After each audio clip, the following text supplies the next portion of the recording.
सुबह के बज चुके हैं लगभग 5:45 और 5 बजे से भी पहले मेरी नींद खुल गई थी। फ्रेशन अप हुआ हूँ और थोड़ा रील्स चला रहा था लेटे लेटे। प्लान ये है कि काम पर बैठेंगे हल्का फुल्का वर्कआउट करके। तो भाई 8 बजे सो गया था मैं सुबह, क्योंकि थोड़ी तबीयत भी डाउन लग रही थी। उसके बाद अभी दोपहर के 3 बजे उठा हूँ। अब पूरा दिन अब स्टार्ट करूँगा, 2 गाने जो करने थे वो करूँगा। और मेरी बहनें भी आ चुकी हैं, अब दोनों, थोड़ा इनसे बातचीत करेंगे। और आज बड़ी ही दुख की बात है, हमारी मेड नहीं आई खाना बनाने वाली। क्या करें, मेड आई थी, कुक नहीं आई है। खाना कुछ बाहर से ऑर्डर करना पड़ेगा। बारिश वैसे ही हो रही है, डिलीवरी आने में भी टाइम लगेगी और कुक भी नहीं आई। ठीक है, तो जैसा कि मैंने बताया था कुक नहीं आई है, तो मैकडोनल्ड खाना पड़ रहा है और बहुत मुश्किल टाइम है बट इतना ये लोगों को टाइम दिखता नहीं है कभी, और ये तुम्हारा मुश्किल है। तो मैकडोनल्ड खा के हम लोग बैठे थे, लगभग 5:30 बज रहे हैं। काफ़ी दिन वेस्ट कर चुके हैं हम लोग ऑलरेडी। तो अभी कनिष्का दी एक रील देखेंगे। क्या रील थी वो? गोविंदा जी के बारे में, रिलेशनशिप्स के बारे में रील थी कि एक रिलेशनशिप में एक जन अनअवेलेबल होता है और फिर दूसरा जो है वो उसी के ही इंतज़ार में बैठा रहता है और उसको कॉम्प्रोमाइज़ करना पड़ता है। उस बीच उसकी मेंटल हेल्थ जो प्रॉब्लम देती है उसको, वो उसको खुद भी नहीं पता लगता और वो चीज़ें उनके बच्चों में भी आ जाती हैं। वो पूरी ज़िंदगी उसी ट्रॉमा में रहते हैं। उनको लगता है कि ये ठीक हो जाएगा, ठीक हो जाएगा, पर वो ठीक नहीं हो पाता। वो खुद ही ख़राब हो जाते हैं अंदर से।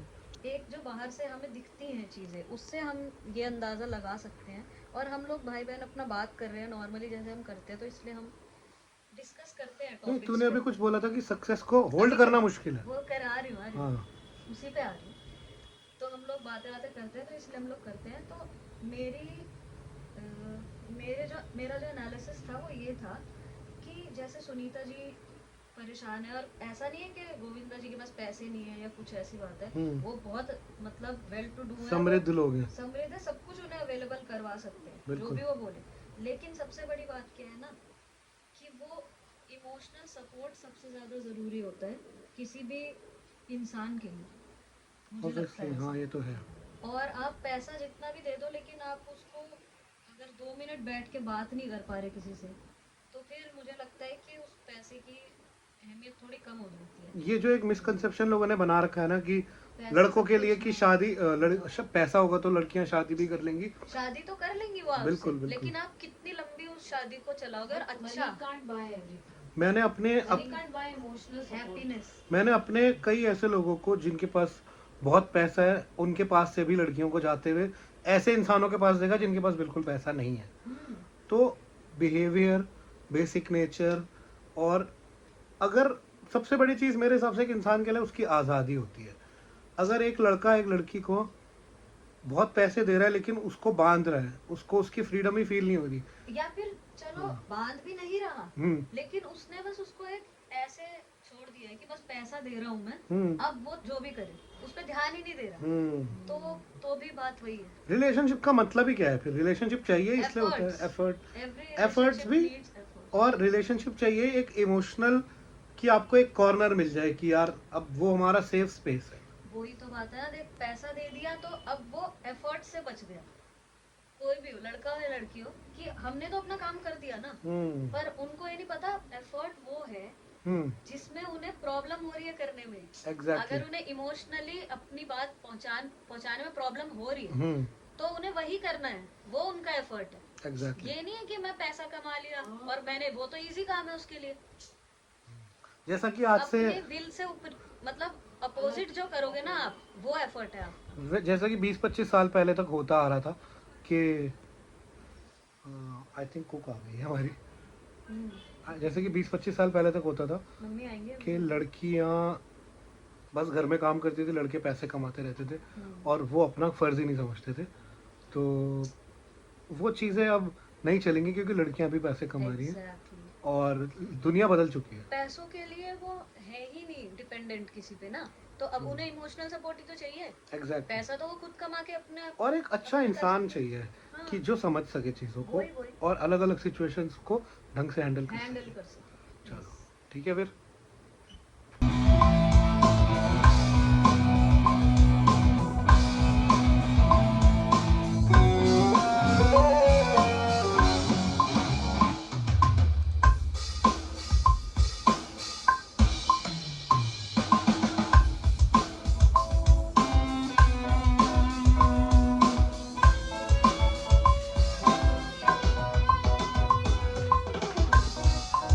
तो गाइस ये अब जाके 2 गानों पे लगने का टाइम आया है। एक्चुअली कनिष्का दीदी आ गई थी तो उनकी एक ऑडियो है जो हमारा सिंगल जो पियानो मैन में रिलीज़ हमने करा था। मेरा म्यूज़िक था, कनिष्का दीदी ने गाया था तो मेरा हुआ। उसका लिंक मैं लगा दूंगा नीचे डिस्क्रिप्शन में, ज़रूर सुनिए। It's love song by Kanishka Negi, my sister. तो स्पॉटिफाई का, यूट्यूब का लिंक मैं लगा दूंगा नीचे। बाकी 7:30 बज चुके हैं, अब जाके वो 2 ऑडियोज़ पे लगने का टाइम आया है जो मुझे करना था। तो लेट्स सी कब तक ख़त्म होता है।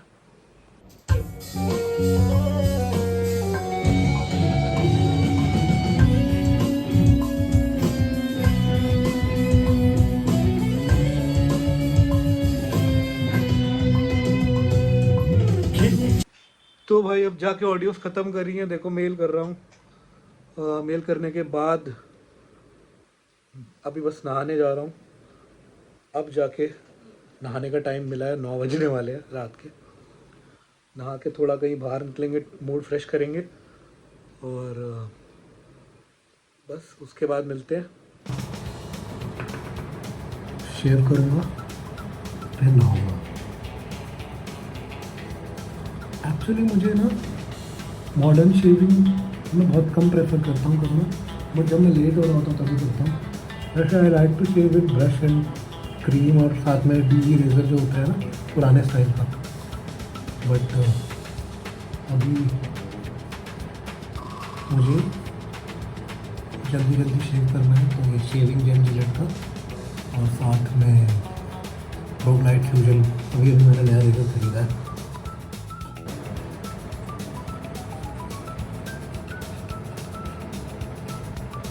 बस बाकी की शेव करूँगा बाद में, नहीं तो कट जाएगा। तो गाइस नहा के आ चुका हूँ, यहाँ छोटा सा निक लग गया है ब्लेड से। अब इस पर आफ्टर शेव लगाऊंगा। वैसे आमतौर पे मैं एलम यूज़ करता हूँ और पीछे बैकग्राउंड में कनिष्का दीदी पियानो प्रैक्टिस कर रही है। गाड़ी में हम बैठ चुके हैं और जब कनिष्का दीदी गाड़ी निकाल रही थी तो अभिषेक से मुलाकात हुई बहुत टाइम के बाद, जो हमारे बैंड में पहले गिटार बजाता था। भाई हमारा बहुत ही मतलब दिल का राजा इंसान है।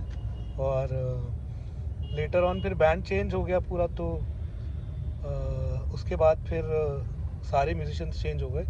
बट अभिषेक से हमारी वैसे मुलाकात पुरानी है क्योंकि उनकी जो मम्मी हैं और हमारे जो फादर हैं वो एक दूसरे को काफ़ी पहले से जानते हैं। उनको हम बुआ ही बोलते हैं और उसके मामा, सारे मामाओं को हम, पूरी फैमिली को हम बहुत अच्छे से जानते हैं। तो he is also from Uttarakhand, Dehradun, Mussoorie.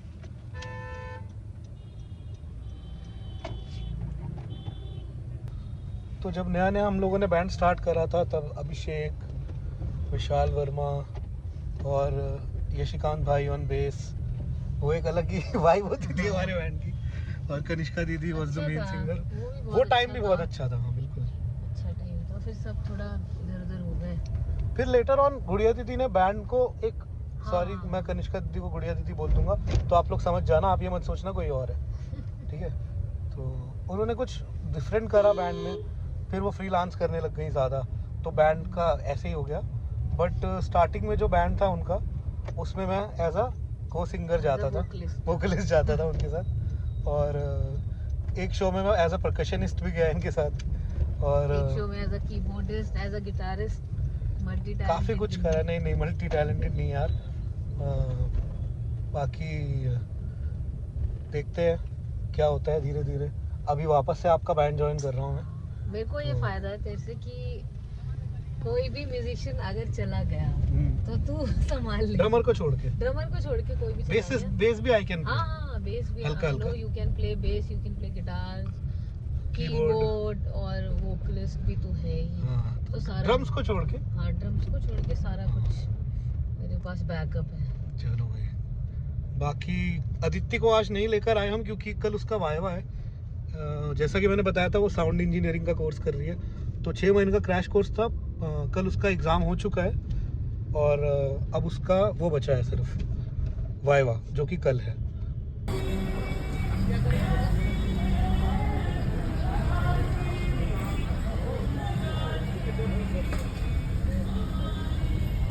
ये देखो गाइस, सीपी में कोई गाना गा रहा है, ना जाने कोई कैसी है ये जिंदगानी। यहाँ ये सब चलता रहता है। फिर कभी कभी वीडियोस आती है कि पुलिस वाले आते हैं और उनका सामान उठा के ले जाते हैं। अब मुझे बिल्कुल इस चीज़ का आइडिया नहीं है कि इंडिया में ब्रिस्किंग अलाउड है या नहीं है। आपको क्या लगता है?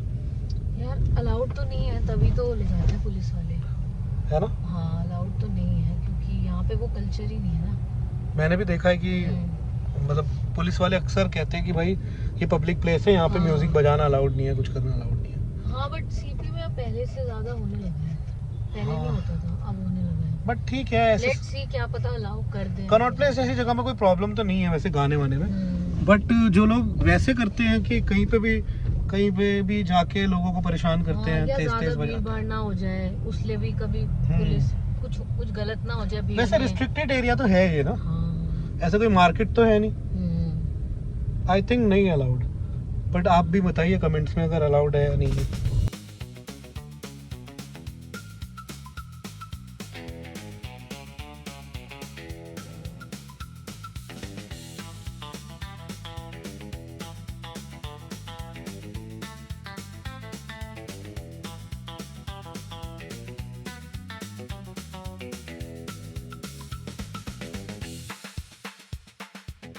तो गाइस ये देखो, कनिष्का दीदी माचा पी रही है और मैं तो आज तक पिया नहीं है, मुझे टेस्ट पता नहीं है इसका।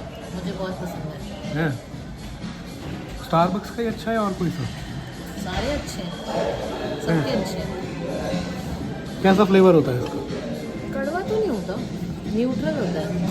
एक बार सिप लेके देख ले। नहीं कोई बात नहीं। अभी मैं ये जावा चिप पी रहा हूँ, कैलोरीज से भरपूर। इसका मैं टेस्ट खराब नहीं करना चाहता। मैं उनमें से नहीं हूँ जो सब कुछ टेस्ट करते हैं। मैं भी नहीं हूँ। तो भाई देखो 11 बज चुके हैं और लगभग स्टारबक्स खाली हो चुका है। 1 बजे तक खुलता है। ये स्टारबक्स रिजर्व है सीपी वाला। यहाँ मैं एक बार और आया हूँ पहले, मेरा फ्रेंड आशीष उसके साथ। हम लोग कॉर्नर में बैठे थे पीछे, ऊपर वाले फर्स्ट फ्लोर थे और बहुत मज़ा आया था। थोड़ा सा ही टाइम था हमारे पास उस दिन, बट हमने काफ़ी बातें की थी और काफ़ी स्पेशियस है ये वाला स्टारबक्स। वॉशरूम भी बहुत अच्छा है ना? तो बस फिर 11 बज चुके हैं, थोड़ी बात करेंगे फिर घर के लिए निकलेंगे क्योंकि कनिष्का दीदी को काफ़ी नींद आ रही है ना? अब सोए नहीं? अभी थोड़ी नींद हो गई है कंट्रोल, अब मैं गाड़ी चला के जा सकती हूँ। इससे पहले आई वाज फीलिंग स्लीपी बहुत ज़्यादा। चलो बढ़िया है भाई। निकल चुके हैं हम लोग घर के लिए और अभी जस्ट हम बात कर रहे थे झूम झूम झूम बाबा, जो हमने कवर सॉन्ग किया है उसका। मैं कह रहा था कि कुछ पोस्टर्स हमें भी दे देना डालने के लिए, जिसमें म्यूजिशियंस की भी साथ में फ़ोटो, तो प्रमोट करेंगे यार उस गाने को। और बहुत ही ज़बरदस्त सॉन्ग हुआ है वो। जब आएगा ना तो मैं लिंक ज़रूर डालूँगा और आई होप जुलाई में आ जाएगा ना? हाँ आ जाएगा, 1-1.5 हफ्ते में। डन। स्पॉटिफाई पे डल चुका है, उसको ना कवर को आने में टाइम लगता है। ओके। ये देखो भाई साहब, ये जो बंदा है इडियट, ये बंदा सबको डिपर मारता हुआ जा रहा है। इसको ये है, इसको आगे निकलना है शायद, और अभी भी नहीं निकल पाया आगे। और पता नहीं क्या कर क्या रहा है, समझ में नहीं आ रहा मेरे को।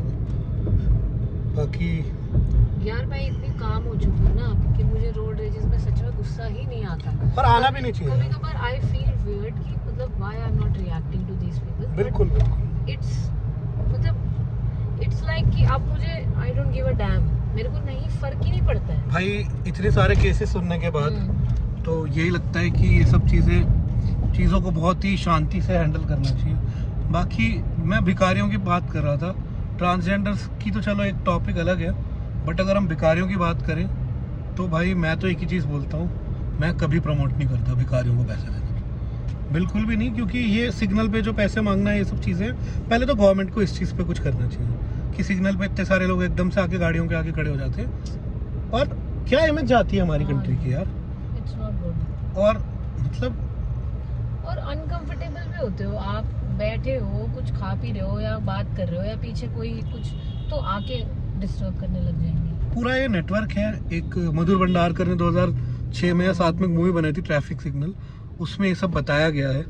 और मैं बिल्कुल भी प्रमोट नहीं करता कि हमारी कंट्री में एक तबका ऐसा हो जो कि सिर्फ सिग्नल पे पैसे मांग के चलता है। और मैं यही कहता हूँ कि गवर्नमेंट भी कितना कर लेगी यार, लोगों को खुद ही इस चीज़ पे अवेयर होना चाहिए कि आप इन्हें 10 रुपये 20 रुपये देते हो तो ये पैसे कहाँ जाते हैं, पूरा नेटवर्क होता है।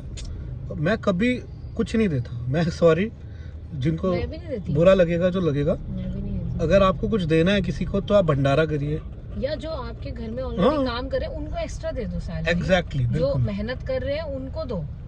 कभी आप एक्स्ट्रा सर्विस दे दो। लेते हो कहीं छोटी सी दुकान रिक्शा से, कर रहे हो, रिक्शा कर ले हो, ऑटो कर रहे हो, और कोई कहीं- मेहनत करके रिक्शा खींच के लेके जा रहा है, उसको एक्स्ट्रा दे दो आप, क्योंकि वो मेहनत कर रहे हैं। और मार्केट में कभी ऐसा होता है ना कि हम छोटे स्टॉल से कुछ ले रहे हैं तो वहाँ हाँ, एक्स्ट्रा पैसे दे दो। वो कोई इंसान है जो पैसे कमा मेहनत कर रहा है वो, हाँ। बट यहाँ पे I don't like these things. But चलो, इस चीज़ के ऊपर भी धीरे धीरे आई होप काम हो। और ठीक है, बस घर पहुँचने वाले हैं थोड़ी देर में, उसके बाद फिर से बात करेंगे। हेलो, आ चुके हैं घर वापस। टाइम हो रहा है लगभग 12:30 और सोच रहा हूँ क्या करूँ। फिर टू डू लिस्ट पे नज़र गई तो एक जो अभी हमने रिकॉर्ड करा था ऑडियो एक क्लाइंट का, आपको मैंने दिखाया था स्टूडियो में, तो उसकी डेडलाइन है संडे को। तो कल का दिन भी मुझे लग रहा है कि थोड़ा बिज़ी रहेगा, थोड़ा कुछ बाहर जाना है, तो अभी से ही स्टार्ट कर रहा हूँ। थोड़ा सा काम करूँगा फिर सो जाऊँगा।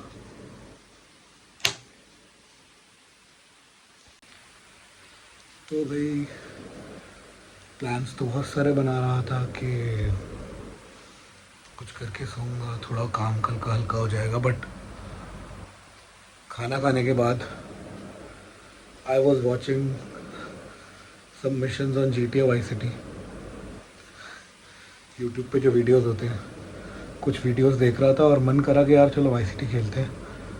बट फिर एज़ यूजुअल, क्योंकि पुराने लैपटॉप में है तो लगा कि यार बहुत टाइम लग जाएगा खोलने में, स्टार्ट करने में, क्योंकि पुराना लैपटॉप थोड़ा सा देर से स्टार्ट होता है।